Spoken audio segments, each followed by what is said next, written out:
ওম শান্তি।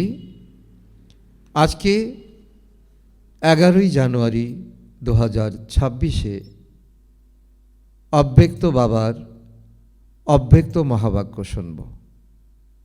এই অব্যক্ত মহাবাক্য বাপদাদা প্রথমবার চালিয়েছিলেন 20 অক্টোবর 2008 ইংরেজিতে।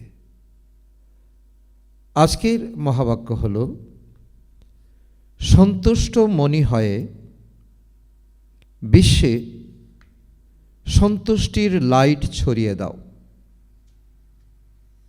সন্তুষ্ট থাকো আর সবাইকে সন্তুষ্ট করো।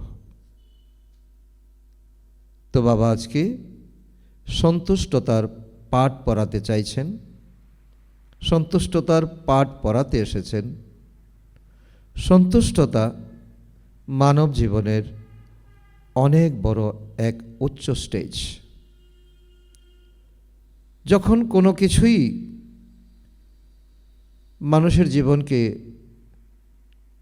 সুখ এনে দিতে পারে না, সন্তুষ্টতাই তার জীবনে সুখ, শান্তি, আনন্দ, প্রেম।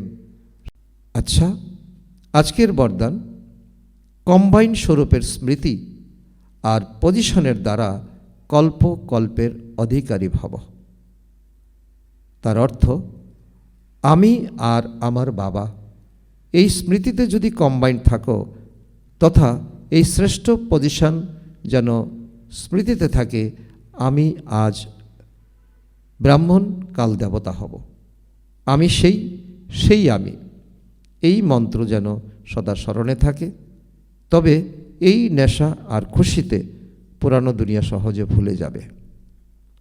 সদা এই সত্য নেশা থাকবে যে আমি কল্পের অধিকারী আত্মা, আমি ছিলাম, আমি আছি, আর কল্প আমি থাকব। আজকের স্লোগান, নিজেই নিজের টিচার হলে সব দুর্বলতা আপনা থেকেই সমাপ্ত হয়ে যাবে।